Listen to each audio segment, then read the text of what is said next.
So now what happened next when Kuan Yu received the commission? Commission means a formal request from the emperor. He searched the bookstalls of the city to find ancient descriptions of the best methods used in bell casting. अब जैसे ही उसे order मिला ये बनाने का, bell बनाने का, तो उसने क्या किया, बहुत सारी बुक्स को सर्च किया और क्या किया, काफ़ी सारे डिस्क्रिप्शंस को रीड किया of the best methods used in bell casting, कि बेल कास्टिंग या बेल को बनाने के लिए किस तरीके से वो बेल को बना सकता है, इस तरीके के काफ़ी सारे डिस्क्रिप्शंस उसने रीड आउट किए.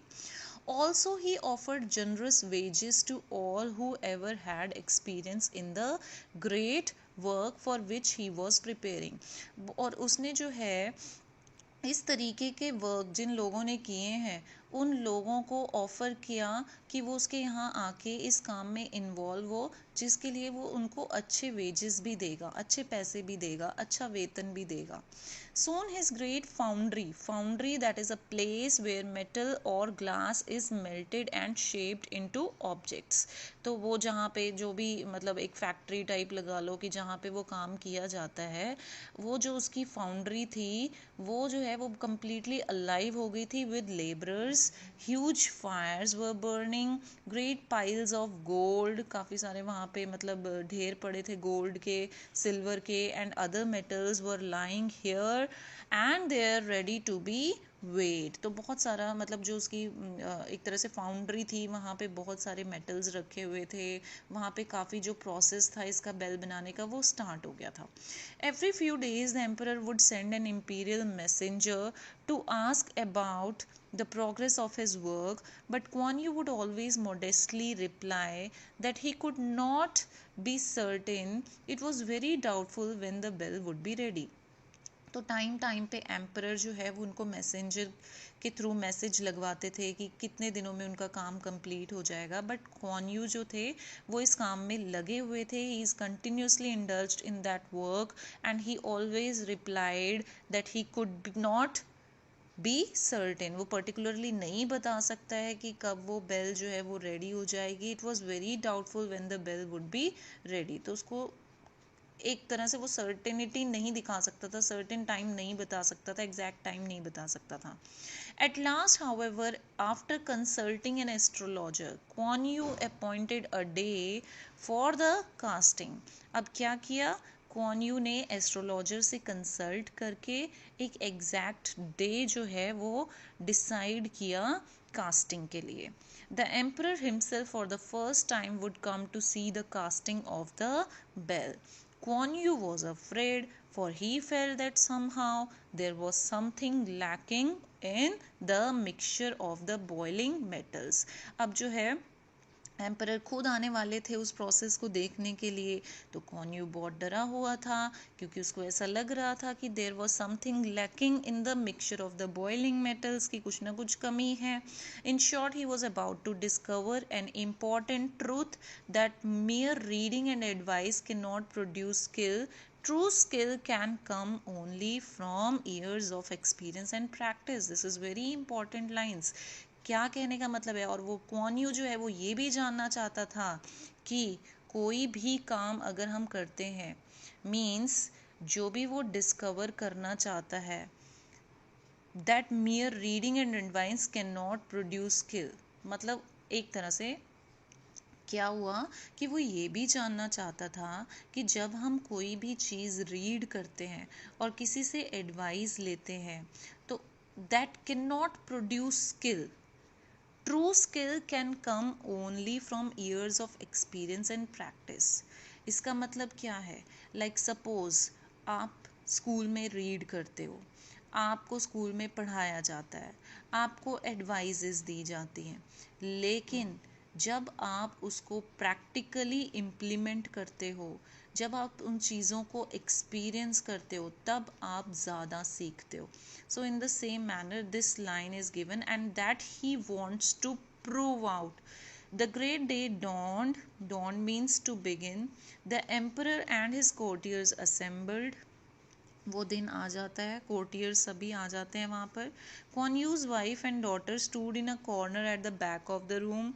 Around the wall stood Kuan Yu's friend, उसके सारे फ्रेंड्स आते हैं, उसकी फैमिली आती है ये सब देखने के लिए. And at the windows groups of excited servants strain their necks. Strain मतलब not naturally, with great strain. तो वो जो है एक तरह से यहाँ पे जो सर्वेंट्स होते हैं वो भी जो है वो देखना चाहते थे उस प्रोसेस को. Trying to catch a glimpse of reality and for once afraid to chatter. जो पहले बात करने से भी डरते थे वो भी उस प्रोसेस को, उस रियलिटी को देखना चाहते थे. At last all was ready. The glowing liquid hissing with delight ran forward along the channel that led into the great earthen bed. तो ये वो प्रोसेस दिया है कि क्या होता है, और वो एकदम जो फाइनल प्रोसेस होता है उस कास्टिंग का वो स्टार्ट हो जाता है. किस तरीके से वो लिक्विड जो है एक हिसिंग साउंड करता हुआ, लाइक डिलाइट होता है हैप्पीनेस के साथ, रैन forward along the channel. Channel that is a particular path जिसमें से उस मटीरियल को, उस लिक्विड को निकलना था. That led into the great earthen bed. और एक earthen that is related to earth, that is related to clay, that is related to soil. Bed मतलब एक बेस है और वहाँ पे जाकर उस लिक्विड को गिरना था. ठीक है, तो वो प्रोसेस स्टार्ट हो जाती है. The bell maker covered his eyes with his fan, afraid to look at the swiftly flowing stream. तो वो जो है एक तरह से बेल मेकर जो है, बेल मेकर कौन है, क्वान यू, बहुत ज़्यादा डर जाता है, बहुत ज़्यादा नर्वस है. A heavy sigh escaped him. Heavy sigh, sigh means deep breath. Escaped him when he looked up at the thing he had created. बहुत ज़्यादा डर जाता है और एकदम से जैसे ही उसने जो बन के आता है, जब वो उस चीज़ को देखता है तो एक डीप ब्रेथ लेता है. Something had Indeed gone wrong. Something had certainly actually gone wrong. He knew that misfortune had overtaken him. उसको पता था कि कुछ गड़बड़ हुई है और कुछ जो है बैड लक हुआ है. The earthen casting had been broken. जो बन जाता है वो चीज़ टूट जाती है. The giant bell, great bell, instead of being a thing of beauty, was a sorry mass of metals that would not blend. तो वो जो great bell जो है जिसको एक ब्यूटी साइन बनना था, एक ब्यूटीफुल चीज़ बनना था, वो जो है वो नहीं बन पाती है. और वो जो, क्योंकि उसके जो मेटल्स होते हैं वो ब्लेंड नहीं करते हैं, मिक्स नहीं हो पाते हैं. Alas, said young Lo, here is indeed a mighty failure, but even in this disappointment, I see a lesson worthy of consideration. So now what young Lo has said कि alas, alas जब हम बहुत sad होते हैं तो we said this, and here is indeed a mighty failure कि ये great failure था, but even in this disappointment, इस disappointment में भी I see a lesson worthy of consideration. Means I can see a lesson that is really admirable, that is really commendable. ठीक है. For behold, in these elements are all the materials of which this country is made up. मतलब कि एक तरह से देखा जाए तो इन एलिमेंट्स में वो सारे मटेरियल्स हैं जिससे ये कंट्री बनी हुई है. There are the gold and the silver and the baser metals. United in the proper manner, they would make a bell so beautiful and so pure of tone that the very spirits of the western heavens would pause to look and listen. But divided, they form a thing that is hideous to the eyes. So this is also very important line. What uh, what is said here, that is कि अगर मान लो they would make a bell so beautiful, कि अगर इन metals को, इन तीनों metals को proper तरीके से मिलाया जाएगा तो उससे एक ऐसी बेल बनेगी जो बहुत ही सुंदर होगी और जिसकी आवाज़ बहुत ज़्यादा सुंदर होगी.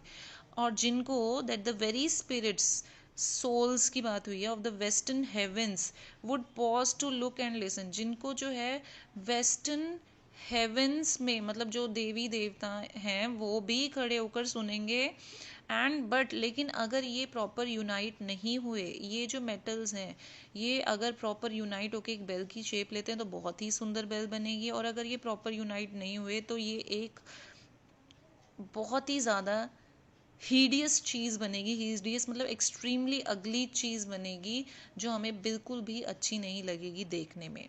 तो इसमें कहने का ये भी सेंस बनता है, यहाँ पे जो है वो ये भी कहा गया है, यंग लोग ये भी मानते हैं कि जो लोग हैं अगर वो यूनाइट होकर काम करें तो बहुत ही अच्छा काम होता है, और अगर कोई भी चीज़ यूनाइट ना हो तो उससे जो है उसके अच्छे रिजल्ट्स भी नहीं आते हैं। So now I will continue the chapter in the next video.